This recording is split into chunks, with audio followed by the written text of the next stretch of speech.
प्रभावना अंग में प्रसिद्ध श्री वर्ष कुमार मुनि की कथा। अहिच्छत्रपुर राज्य में सोमदत्त नामक एक मंत्री था।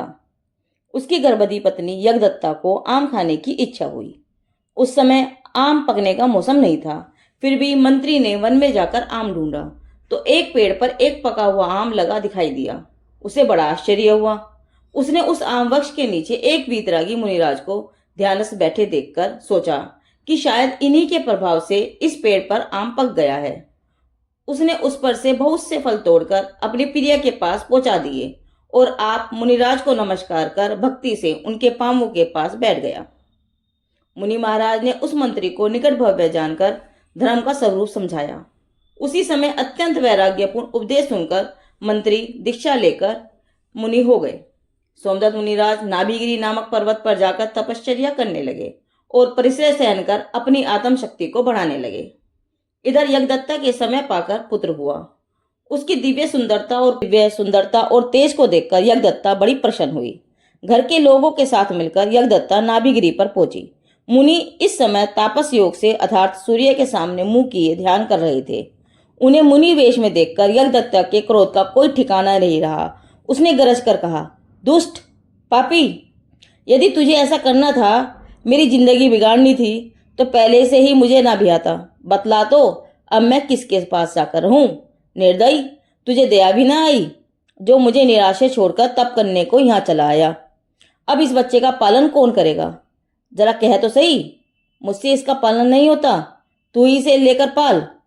यह कहकर निर्दयी यज्ञदत्ता बेचारे निर्दोष बालक को मुनि के पांवों में पटक कर घर चली आई। इधर तो यज्ञदत्ता पुत्र को मुनि के पास छोड़कर घर पर गई और इतने में ही दिवाकर नाम का देव एक विद्याधर इधर आ निकला। वह अमरावती का राजा था, पर भाई भाई में लड़ाई हो जाने से उसके छोटे भाई पुरसुंदर ने उसे युद्ध में पराजित कर देश से निकाल दिया था। सो वह अपनी स्त्री को लेकर तीर्थ यात्रा के लिए चल दिया। यात्रा करते हुए वह नाभि पर्वत की ओर आ निकला। पर्वत पर मुनिराज को देखकर उनकी वंदना के लिए नीचे उतरा। उसकी दृष्टि उस खेलते हुए तेजस्वी सुंदर बालक को पड़ा हुआ देखी। विद्याधर राजा की रानी ने उस बालक को एकदम उठा लिया और बड़े प्यार से उसे वे अपने साथ ले गए। अब उस बालक का पुत्र जैसा लालन पालन पोषण करने लगे। बालक के हाथ में वर्ष का चिन्ह देखकर उसका नाम वर्ष कुमार रख दिया। बालक रूप और सौंदर्य गुणों में दिनों दिन चंद्रमा की कलाओं की तरह बंदीगत होने लगा। वह अपनी बाल सुबह क्रीड़ाओं के द्वारा सबको आनंदित करने लगा। वह थोड़े ही दिनों में शास्त्र परंपरागत एवं अनेक विद्याओं में प्रवीण हो गया। उसकी प्रतिभाशाली बुद्धि देखकर सब आश्चर्य करने लगे। एक दिन वर्ष कुमार हिमंत पर्वत पर जब प्रकृति की शोभा देख रहे थे, तब उन्होंने वहां पर एक विद्याधर पुत्री पवन वेगा को विद्या साधते हुए देखा। परंतु उसकी आंख में एक तरण चले जाने से उसका चित्त चंचल हो गया, जिससे उसे विद्या साधने में बड़ा विघ्न हुआ। वर्ष कुमार ने उसे ध्यान से विचलित होते देख उसकी आंख से तिनका निकाल दिया। तब पवन वेगा ने निर्विघ्न होते ही शीघ्र विद्या सिद्ध कर ली। विद्या सिद्ध होने पर पवन वेगा कृतज्ञता ज्ञापन करने के लिए ब्रज कुमार के पास आई और बोली, आपने जो मेरा उपकार किया है उसका बदला मैं कैसे चुका सकती हूँ, पर यह जीवन आपके लिए समर्पण कर आपके चरणों की दासी बनना चाहती हूँ। मुझे स्वीकार कर कर्तव्य कीजिए। वर्ष कुमार ने उसके प्रेम उपहार को स्वीकार कर लिया। शुभ अवसर पर दोनों का विवाह हो गया। दोनों आनंद पूर्वक जीवन व्यतीत करने लगे। एक दिन वर्ष कुमार को ज्ञात हुआ कि मेरे पिता का राज्य हमारे चाचा ने छीन लिया है और उन्हें देश से निकाल दिया है, जिससे वे अपनी बहन के यहाँ रह रहे हैं। इस बात पर उसे बहुत क्रोध आया। पिता के अनेक प्रकार समझाने पर भी वह कुछ सेना और पत्नी की विद्या साथ लेकर उसी समय अमरावती पर जा चढ़ा। पुरसुंदर को इस चढ़ाई का आभास न होने से बात ही बात में वर्ष कुमार ने उन्हें हराकर बांध लिया। अतः राज्य सिंहासन पुनः दिवाकर देव के अधिकार में आ गया। इस वीरता के कारण वर्ष कुमार की प्रसिद्धि चारों ओर फैल गई। बड़े बड़े शूरवीर उनके नाम से डरने लगे। इसी समय दिवाकर देव की स्त्री के भी एक पुत्र उत्पन्न हुआ। उसे तभी से इस बात की चिंता हो गई कि वर्ष कुमार के होते हुए मेरे पुत्र को राज्य कैसे मिलेगा। पुत्र को राज्य मिलने में यही एक कांटा है, इसे किस प्रकार निकाला जाए। इस प्रकार उसके चित्त में वर्ष कुमार के प्रति परायापन भाषित होने लगा। इसीलिए एक दिन उसने पड़ोसन से कहा कि यह वर्ष कुमार बड़ा दुष्ट है, देखो कहाँ तो यह उत्पन्न हुआ और कहाँ आकर हमें दुख दे रहा है। वर्ष कुमार ने अपनी माता के मुख से यह कहते हुए सुन लिया। ऐसा सुनते ही उसके हृदय पर वर्षघात हो गया। उसका हृदय जलने लगा। वह सत्य बात जानने के लिए उसी समय पिता के पास पहुंचा और पूछने लगा, पिताजी आप सत्य बतलाइए कि मैं किसका पुत्र हूँ, कहाँ उत्पन्न हुआ हूँ और यहाँ कैसे आया हूँ। मैं यह जानता हूँ कि मेरे सच्चे माता पिता तो आप ही हैं, लेकिन आपने ही मेरा पालन पोषण किया है, तो भी मुझे यथार्थ बात जानने की तीव्र इच्छा है। वश कुमार के अधिक आग्रह करने पर दिवाकर देव ने उसको संपूर्ण वृत्तांत बतला दिया। वश कुमार अपना वृत्तांत सुनकर संसार से विरक्त हो गया। पिंजरे के पंछी की तरह उसका मन संसार से मुक्त होने के लिए तड़पने लगा। वह विचरने लगा, समस्त पापों का मूल यह आरंभ परिग्रह ही है। समस्त संसार का मूल इस अंतरंग बहिर्गम परिग्रह को छोड़कर शीघ्र निर्गन दिगंबरी दीक्षा धारण करो। मुनि धर्म रूपी नौका का अवलंबन किए बिना जीव संसार सागर से नहीं तिरक सकता। ऐसा विचार कर वश कुमार ने माता पिता से मुनि दीक्षा धारण करने की आज्ञा मांगी। उन्होंने बहुत समझाया, पर वह तो वर्ष की तरह दृढ़ निर्णय कर चुका था। स्वार्थ भरे संसार से उनका मन विरक्त हो गया था। उन्होंने अपने पिता मुनिराज सोमदत्त के पास जाकर दीक्षा ग्रहण कर ली। पुनः दूसरी बार भी पिता के चरणों की शरण ही मिली। उक्त तपस्या करने के द्वारा उन्होंने चारण निधि प्रकट हो गई। अहो, धन्य पुरुषों के द्वारा ही ऐसा उक्त पुरुषार्थ रूप आत्म कल्याण का मार्ग अंगीकार किया जाता है। ऐसी एक प्रभावना का अवसर मथुरा नगरी में बना, जिसका वृत्तांत इस प्रकार है। उस समय दक्षिण मथुरा में पूतवाहन राजा राज्य करता था। उसकी पठानी उर्मिला समक्त रत्न से सुशोभित थी। वह निरंतर अनेक प्रकार से जैन धर्म की प्रभावना करती रहती थी। साधर्मियों के साथ स्नेह, अनेक कष्ट दूर करना, धर्म का उद्योत करना, पदभ्रष्ट अज्ञानी जीवों को सन्मार्ग पर लगाना, शास्त्र आदि पढ़ना पढ़ाना, साजदान करना, रथ आदि महोत्सव करना इत्यादि अनेक प्रकार से वह धर्म की वृद्धि के लिए प्रयत्न करती रहती थी। इसी नगरी में समुद्र नाम का एक सेठ रहता था। उसकी स्त्री का नाम धनदत्ता था। समय पाकर धनदत्ता के गर्भ रहा। थोड़ी ही दिनों में उसकी सारी संपत्ति विलीन हो गई।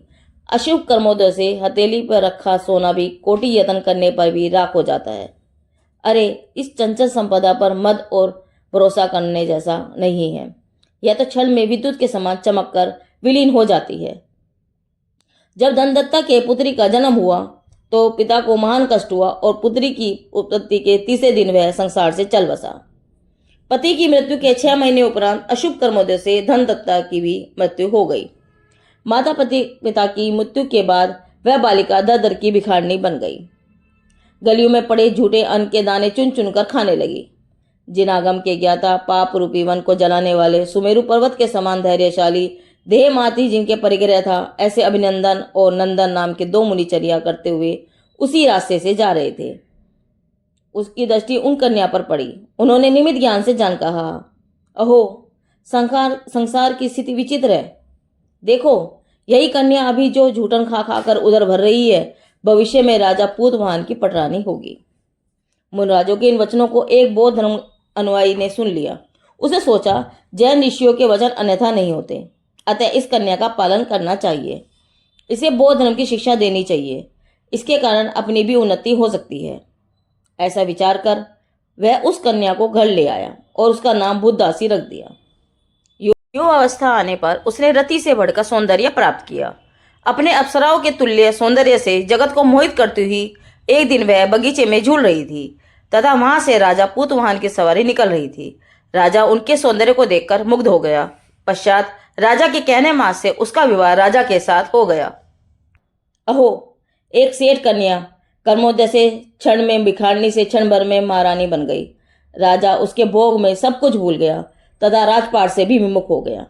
हमेशा की तरह फागुन मास में अष्टानी का महापर्व आया। रानी उर्मिला ने 8 दिन तक 4 प्रकार के दान पूर्वक व्रत उपवास किया। पूर्णमासी के दिन भगवान के रथ विहार करने का विशाल आयोजन रखा गया, परंतु राजा बुद्धदासी के अधीन था, अतः उसके कहने के अनुसार नगर में ढिंडोरा पिटवा दिया गया कि पहले बुद्ध का रथ निकलेगा और उसके बाद ही धूमधाम से पूजा की जाएगी। पीछे जैन रथ आएगा, उसके बाद भी पूजा की जाएगी। राजा के अनुसार बुद्ध का रथ निकालने की समस्त तैयारी हो गई। उर्मिला रानी विचार में पड़ गई। जिन दिन भगवान की सवारी पीछे निकले, यह तो धर्म का अपमान है। इससे तो जिन धर्म की अप्रभावना होगी। अतः उसने तब तक के लिए अन्न जल का त्याग कर दिया जब तक जैन रथ पहले नहीं निकाला जाता, तथा राजा से कुछ कहना उसने उचित न समझा और वह सोच समझ कर विचार कर आचार्य सोमदत्त के पास गई। अपने धर्म के अपमान की संपूर्ण बात उन्होंने बता दी। धर्म का अपमान सहन करने की सामर्थ्य मेरे में नहीं है, अतः मेरा अंजल का त्याग है। हे भगवान, इस समय आप ही धर्म रक्षा का उपाय बताएं। आचार्य सोमदत्त ने मुनिराज वृष कुमार को यह कार्य करने की आज्ञा दी। अपने आचार्य महाराज की आज्ञा तथा रानी की बात सुनकर वृष कुमार मुनिराज के अंतर में शुभ राग के तीर उदय से ऐसा भाव आया कि अरे, ये अहिंसक दया प्रधान जैन धर्म का कोई इसका विरोध करे, यह शोभा नहीं देता। अतः मुझे आचार्य श्री आज्ञा अनुसार धर्म प्रभावना में अपना योगदान देना चाहिए। जिन धर्म की महान प्रभावना होने का अवसर आ चुका है, शायद इसीलिए उसी समय विद्याधर राजा विवाह कर अपने विद्याधरों सहित वहां मुनियों के दर्शन वंदन करने आए। वृषकुमार मुनि ने कहा, राजन, आप जैन धर्म के परम भक्त हैं और मथुरा नगरी में धर्म के ऊपर संकट आया है, वह दूर करने में आप समर्थ हैं। धर्मात्माओं को धर्म की प्रभावना का उत्साह होता है। तन से, मन से, धन से, सास से, ज्ञान से, विद्या से, सब प्रकार से वे जिन धर्म की वृद्धि करते हैं और धर्मात्माओं का कष्ट निवारण करते हैं। दिवाकर राजा को धर्म का प्रेम तो था ही, मुनिराज के उपदेश से और भी प्रेरणा मिली। मुनिराज को नमस्कार करके तुरंत ही उर्मिला रानी के साथ सभी विद्याधर मथुरा नगरी में पहुंचे। विद्याधरों ने बुद्ध राशि को बहुत समझाया और कहा, जो पुरानी रीति है उसे ही पहले होने देना अच्छा है। पर बुद्ध दासी को तो अभिमान आ रहा था, इसलिए वह क्यों मानने चली।